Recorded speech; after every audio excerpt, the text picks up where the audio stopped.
नमस्कार प्यारे बच्चों। आज हिंदी व्याकरण का हमारा टॉपिक रहेगा संज्ञा। संज्ञा शब्द किसे कहते हैं, संज्ञा के भेद कितने और संज्ञा शब्द की संपूर्ण जानकारी आज हमें इस टॉपिक में आपको मिलेगी। सबसे पहले संज्ञा की परिभाषा अगर देखें, व्याकरण की दृष्टि से अगर देखें तो संज्ञा की परिभाषा आपके सामने है। किसी व्यक्ति, वस्तु, स्थान, प्राणी, गुण, भाव आदि के नाम का बोध कराने वाले शब्दों को संज्ञा कहते हैं।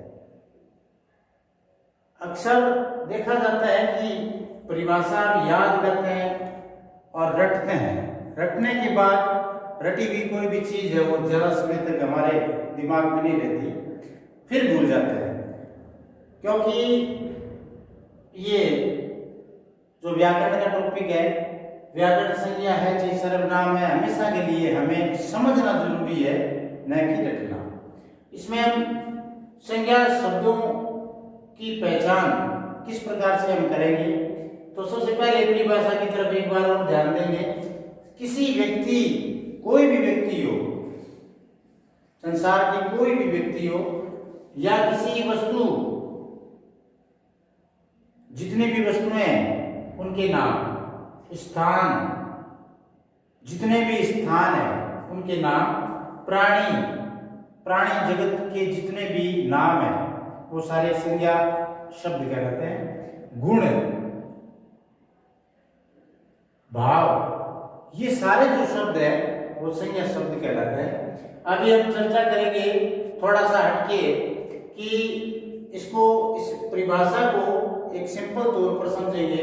जितने भी व्यक्तियों के नाम है, उदाहरण के तौर पर जैसे राम, सीता, गीता, जवाहरलाल इत्यादि, ये सारे नाम, जितने भी नाम है सारे संज्ञा शब्द है।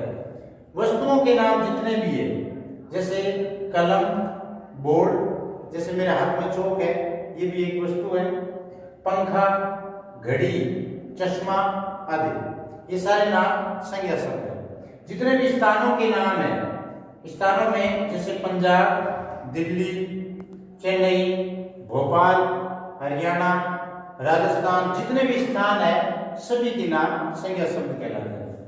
अब आगे देखो, प्राणी, जितने भी प्राणी हैं सब प्राणियों के नाम भी संज्ञा शब्द कहलाते हैं। प्राणियों के नाम में जैसे तितली, मछली, घोड़ा, हाथी, ये तो केवल उदाहरण है। जितने भी प्राणी हैं इस संसार में, जितने प्राणी हैं, सारे जो प्राणियों के नाम है वो सारे किसमें आते हैं, संज्ञा शब्द में। उसके बाद में गुणों के नाम भी संज्ञा शब्द कहलाते हैं।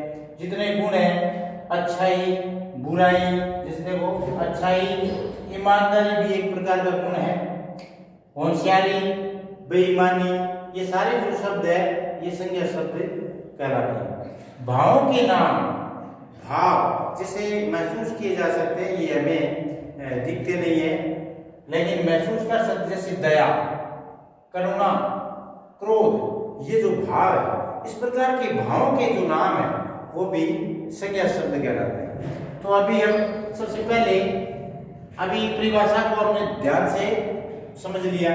अब मोटे तौर पर संज्ञा के भेदों की तरफ हम अगर देखेंगे तो मुख्य रूप से संज्ञा के तीन ही भेद है। संज्ञा के कितने भेद है? तीन। संज्ञा के मुख्य रूप से तीन ही भेद है, व्यक्तिवाचक, जातिवाचक और भाववाचक। ठीक है। अभी व्यक्तिवाचक संज्ञा, जैसा कि नाम से पता चल जाता है कि व्यक्तिवाचक, विशेष व्यक्ति, यानी ऐसे नाम जो कोई विशेष हो, ठीक है, उनके जो नाम है वो संज्ञा शब्द व्यक्तिवाचक संज्ञा कहलाते हैं। व्यक्तिवाचक संज्ञा की परिभाषा अगर देखें, इस भेद की परिभाषा थोड़ा देख लें। ऐसे शब्द जो किसी विशेष व्यक्ति कोई विशेष व्यक्ति, सिर्फ व्यक्ति नहीं, यहाँ पर थोड़ा ध्यान दें, व्यक्तिवाचक संज्ञा में सिर्फ विशेष व्यक्ति की तरफ इशारा नहीं हो रहा है। यहाँ पर विशेष कोई व्यक्ति का नाम हो, विशेष कोई स्थान का नाम हो या कोई विशेष वस्तु का नाम हो, ठीक है, उन सब के नामों का बोध कराने वाले जो शब्द है उनको व्यक्तिवाचक संज्ञा में शामिल करेंगे। उसके बाद में जैसे इसका उदाहरण देखें, जैसे मान लो यहाँ पर ये नाम क्या है, दिल्ली। दिल्ली क्या है?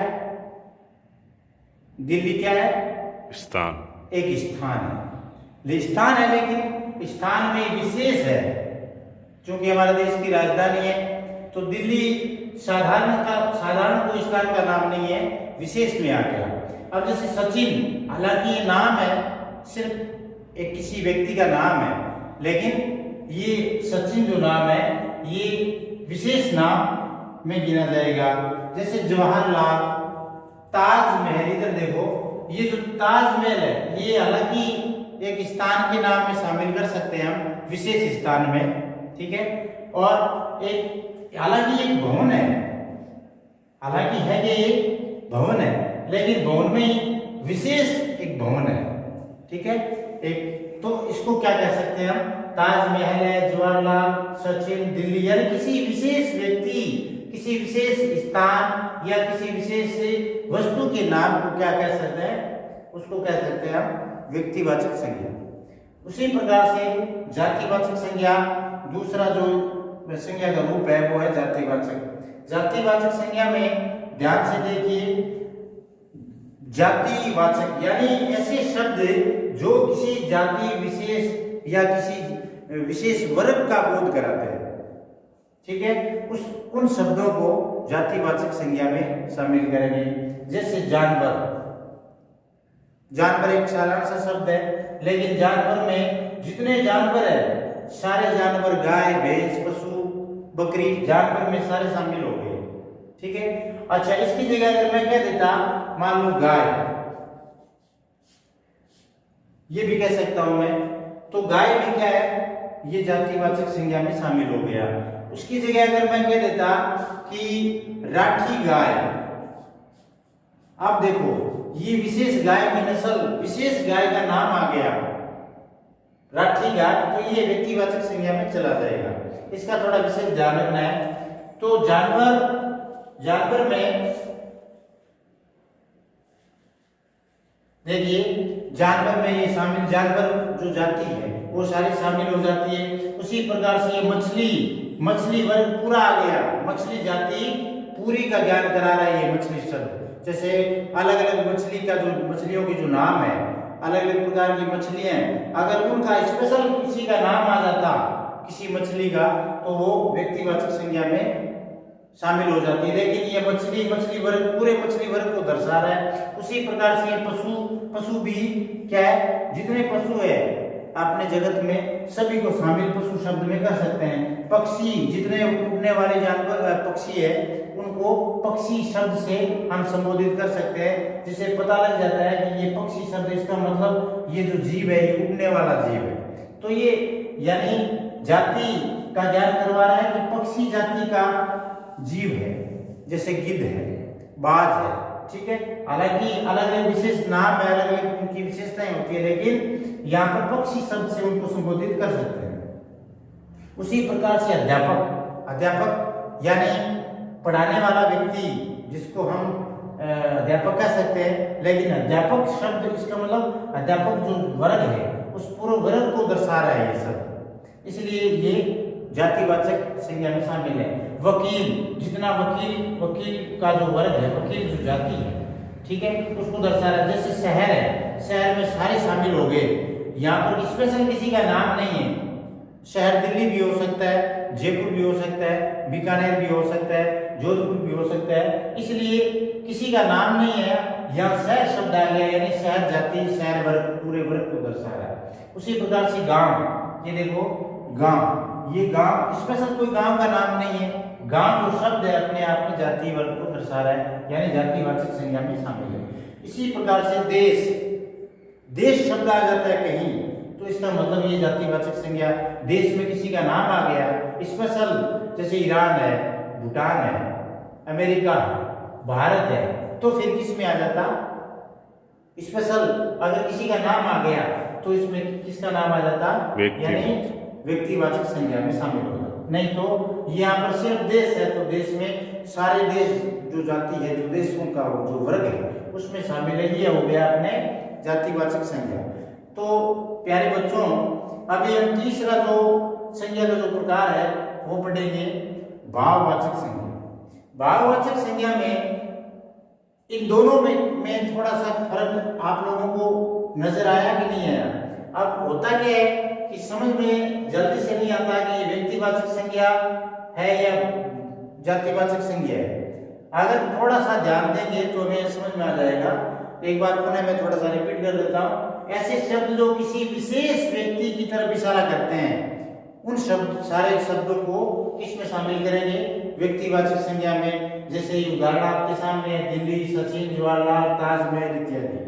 और अगर हम किसी जाति विशेष का ज्ञान कराने वाले जो शब्द है, विशेष वर्ग की तरफ इशारा करने वाले जो शब्द है, उनको हम किसमें शामिल करेंगे? जातिवाचक संज्ञा में। जैसे पक्षी, अध्यापक, पशु, मछली, जानवर इत्यादि, ये जितने भी नाम है ये सारे के सारे इस प्रकार से, यानी और भी उदाहरण है, ये आपको एक बार संक्षिप्त में बताया, तो ये जातिवाचक संज्ञा में शामिल है। अब बात आती है भाववाचक संज्ञा। भाववाचक संज्ञा में ऐसे शब्द जो किसी व्यक्ति के गुण, अवस्था, दशा आदि को दर्शाते हैं। जैसे इस पे थोड़ा सा ध्यान दें। उदाहरण के तौर पर जैसे दया। दया जो शब्द है, अब न व्यक्तिवाचक संज्ञा का शब्द है, न जातिवाचक संज्ञा का शब्द है, इनका मैटर अलग है। अब दया जो है ये एक भाव है, यानी भाववाचक संज्ञा है। उसी प्रकार से प्रसन्नता, ईमानदारी, बेईमानी। अब देखो ये क्या है? दया, प्रसन्नता, ये किसमें आ गई? दया का भाव, ये भाव है। यानी अभी सरल बात में बोल सकते हैं, जैसे दया का भाव है इसमें, ये दया है, प्रसन्नता ये भाव हो गए। ठीक है। अच्छा, ईमानदारी, बेईमानी ये क्या है? ईमानदारी, बेईमानी ये क्या है? क्या चीज है? उसी प्रकार से ये देखो आगे शब्द और है, जवानी, ये क्या है? बचपन, अवस्था, ये अवस्था है। शाबाश, ये अवस्थाओं के नाम है, यानी बचपन, जवानी, अवस्थाएं। अब देखो इधर देखो, गरीबी और अमीरी, दशा, ये दशा। तो किसी ऐसे शब्द जो किसी व्यक्ति के या किसी वस्तु के, इनकी गुण, अवस्था, दशा, ये देखिए दशा, इनको दर्शाने वाले जो शब्द है वो सारे शब्द किसमें शामिल है? भाववाचक संज्ञा में शामिल है। इसके बाद में एक थोड़ा सा मैं बता देता हूँ। जातिवाचक संज्ञा में इंग्लिश, अंग्रेजी, आंग्ल भाषा के प्रभाव के कारण इसके दो भाग और है। जैसे नंबर 1 है, या तो मैं बता देता हूँ, थोड़ा ध्यान दें इधर।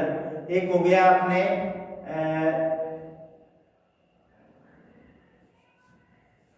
द्रव्यवाचक संज्ञा।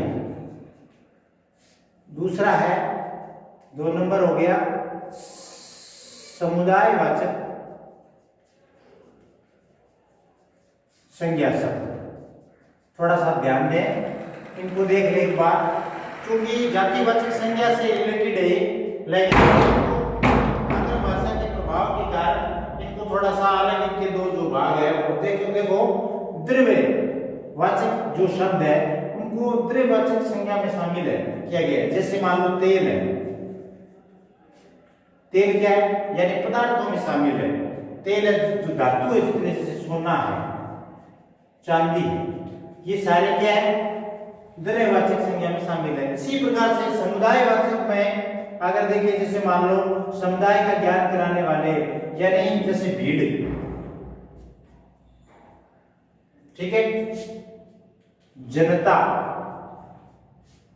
ऐसे शब्द हैं जो समुदाय की तरफ इशारा करते हैं। और उसी प्रकार से जैसे मान लो भीड़ है, जनता है, ठीक है, तो इत्यादि जो शब्द है वो अपने इन दो में शामिल करेंगे, यानी समुदायवाचक संज्ञा का और द्रव्यवाचक संज्ञा, इसका भी थोड़ा ध्यान रखेंगे। हालांकि ये बड़ी कक्षाओं के लिए काम आता है, अभी अष्टमी तक के भैयाओं को ज्ञान जरूर होना चाहिए। तो प्यारे बच्चों, आज के इस वीडियो में अपने इनके प्रकारों के नाम, इनकी परिभाषाएं और उदाहरण इतने ही ध्यान में रखें और अपनी कॉपी में दोबारा इसको रिपीट करके नोट करें। धन्यवाद।